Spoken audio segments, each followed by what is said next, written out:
I'm Christina, and I am a recovering addict and alcoholic. I don't know where to begin. I will say this. I may look like an average young white woman, but I'm anything but that. I'm so much more because I've lived one serious life. I started drinking and drugging when I was 12, and I was very young, so I lost all my innocence very young. And as I sit in this house of Brian's house, I came here today because of a party, because of a huge party that 300 kids chose to come to be involved in. And now I'm here not a part of the party, but I'm here as a part of the cleanup. I am here to change some things because parties like this ruin lives. Parties like this ruin my life. The party that I lived for 16 years of using and drinking and whatever else I chose to do ruined my life. And you know, I was an average girl. I'm from Albany. I was in the colony schools. I was in Shaker. I graduated, luckily, but that was after a lot of partying, and I'm not quite sure how I graduated, actually, because my life was a party. I was one of the biggest party girls.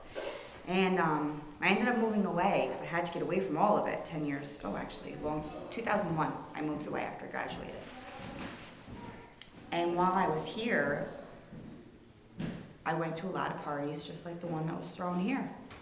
And at the time, I didn't realize how bad it was damaging my body, my mind, my life, my future.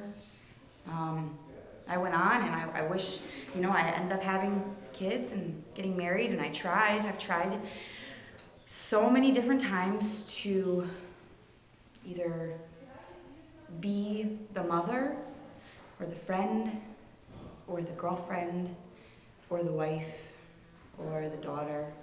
I tried, and I always would slip and fall, and I would end up at a party, and I would party.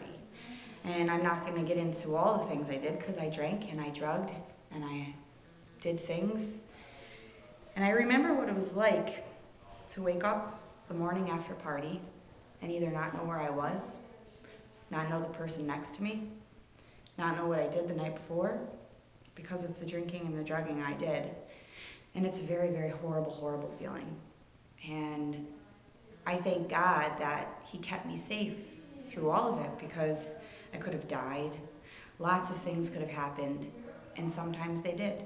Sometimes very bad things happened, and I would have to deal with the pain and the hurt of it, and I would heal or push on somehow, and I always kept it moving. When I moved to Florida, you know, the party continued in Florida because everywhere I go, there I am. Doesn't matter if I go to South Africa. And I had a baby at a young age. I was 21. I had a very abusive partner, husband eventually. I ended up having 2 kids, tried to do the whole married thing, and he couldn't stop partying. And I had to be that mom at home with those 2 kids, knowing that a husband, a baby's father, all these things were out there partying, and I was home. So I've been on the different aspects. I've been on the party aspect, and then I've been on the dealing with someone who parties aspect. And I tried to be a mom and the best person I could be throughout it. But after a little while of it, I couldn't handle it anymore, so I started to use again. I think I had 2 years clean and sober, completely clean and sober by going to church and having support and meetings and a sponsor. And when I walked away after being abused for so much time, I lost myself completely. I had a 3-bedroom, 2-bath house in Florida. It was beautiful. And it got to the point where my life got so unmanageable and out of control because of my drinking and drugging and my opiate addiction, which opiates right now are an epidemic, and they're creating people to have a disease, the disease of addiction. So I had this beautiful house, and the abuse got to a point where I couldn't take much more, and I ended up leaving the whole entire house and everything in it. And I packed up my kids and put them in a car, and I drove away from Florida thinking that I was driving away from my problem. But I was the problem because I had a disease. And I liked to put substances into my body to make me feel some way different, to make me feel better. And I was creating a monster.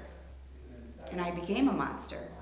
And once I got to New York, I realized I was homeless with 2 kids and a car full of clothes. And eventually, I did get an apartment because I started to do good again, but I let a man in my life and he took that from me away. And I developed another, my problem just stayed the same.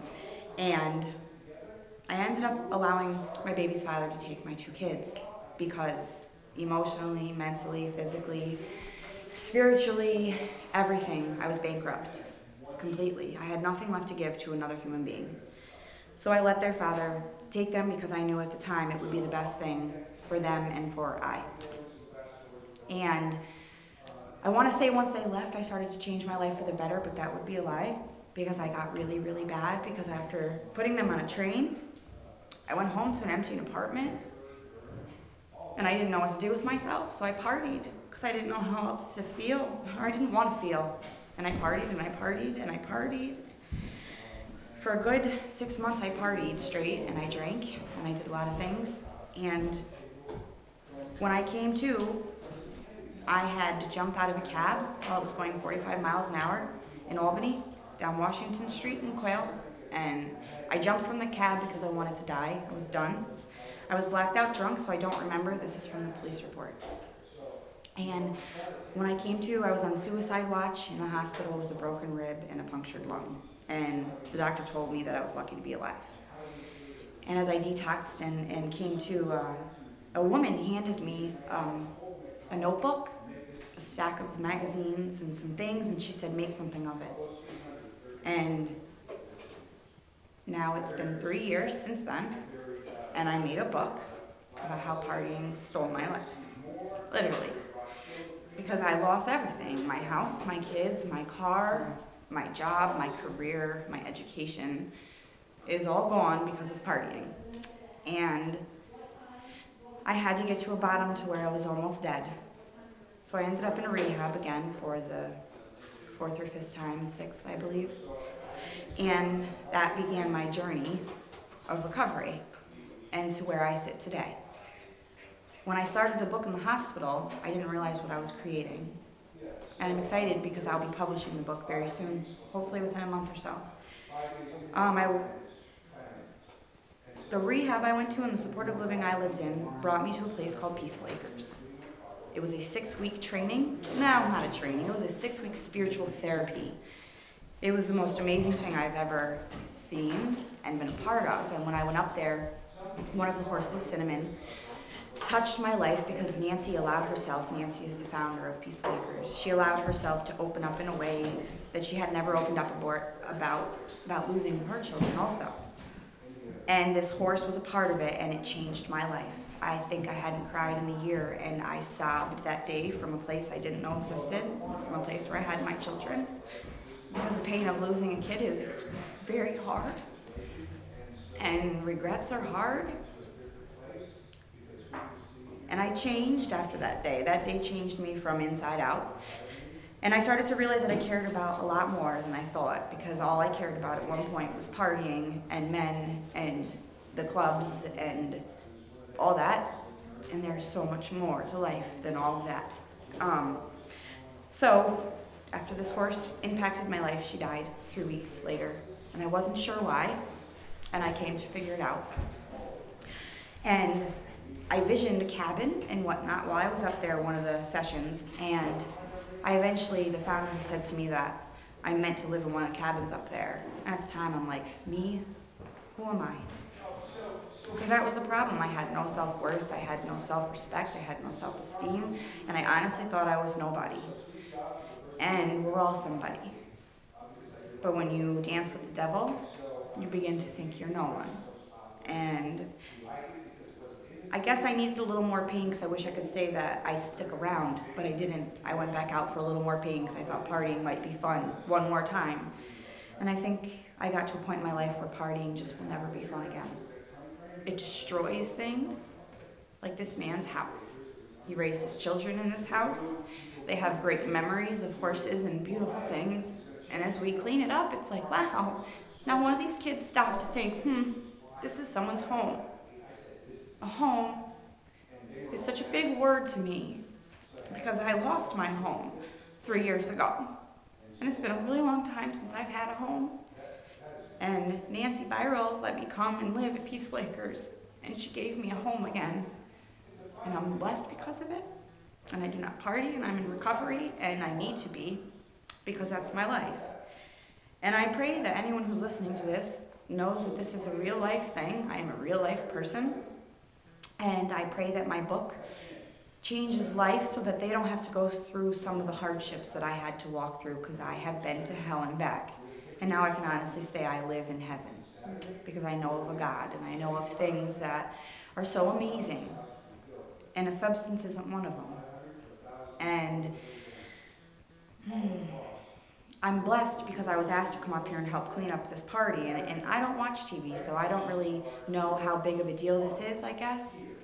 Going around on Facebook and Twitter and how people are making comments and whatnot. But I know that this is someone's home. And I know that when you get a home taken away from you, because I was homeless for 3 years, when you get that taken away from you, you don't take it for granted.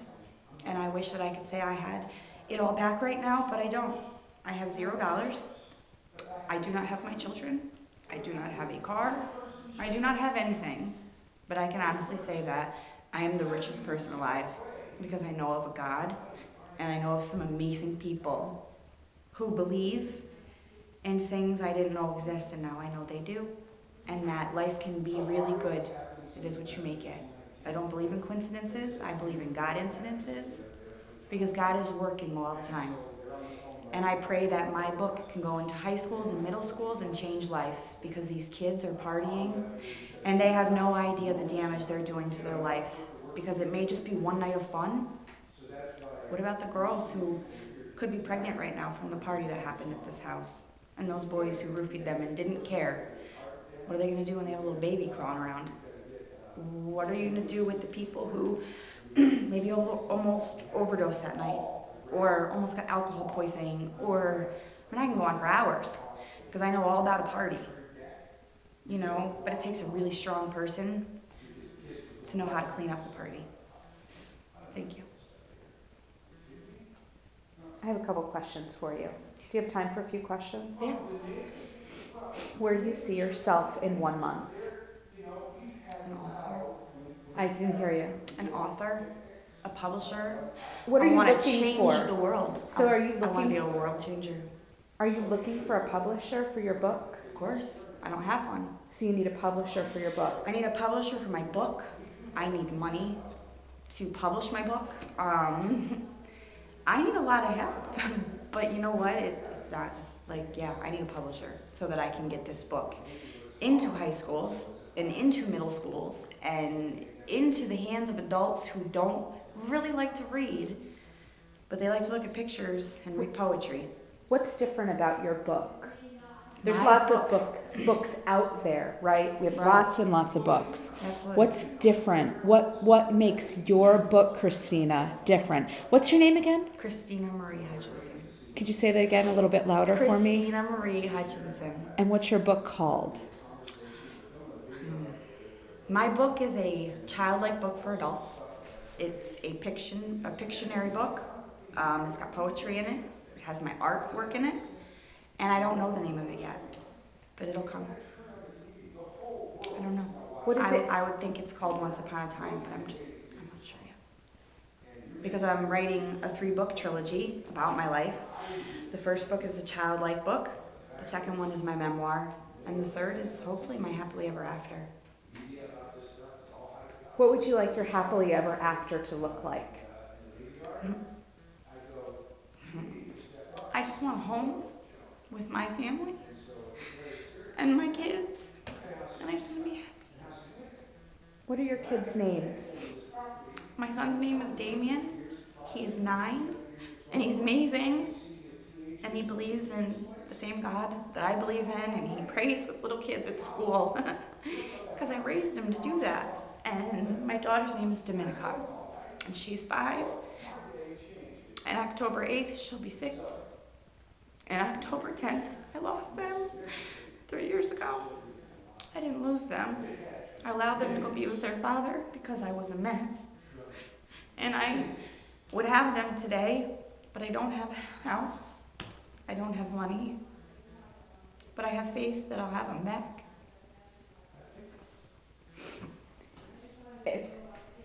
If we were to call Damien right now, what would he say to you on the phone to get you to stop crying? He would tell me it's going to be okay, and that he loves me so much, and that he's proud of me, because he knows how good of a job I'm doing, because God tells him.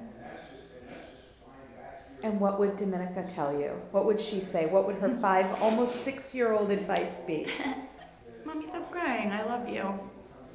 She's not a big word person, but she would tell me she loves me and stop crying. And they would both tell me it's going to be okay. Because my kids love me and they tell me that I'm the best mom in the world. When's your birthday? October 26th. What year? 1982. How old are you? 30 years old.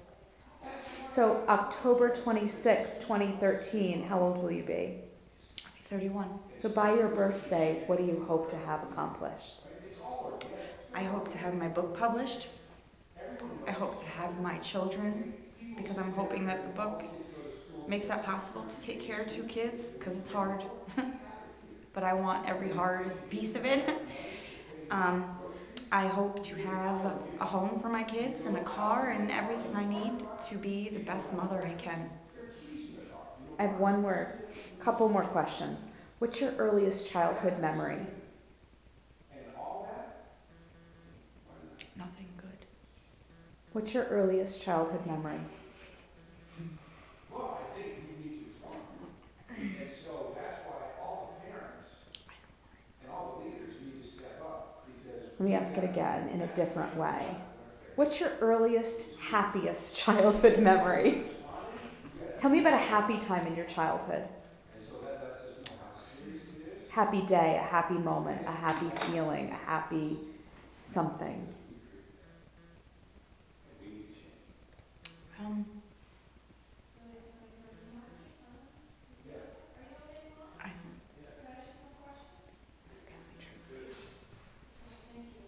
What did you do for a living when you had your house, when you had your 3-bedroom, 2-bath house? Yeah. What did you do for a living? I'm a hairdresser. I'm a cosmetologist. I've been a cosmetologist for 11 years. And what's your specialty? I'm an artist. I'm a writer. I'm a poet. I like to draw. What's your specialty in cosmetology? All of it. Color? All of it. I love Makeup? to create and make things pretty. And I'm really good at it. And my mother's a hairdresser, and I've been in that field for a long time. What gets you out of bed in the morning? The fact that I know I have a fight in me to get my life back. And my life is my kids. And my life is to use my life to change other lives.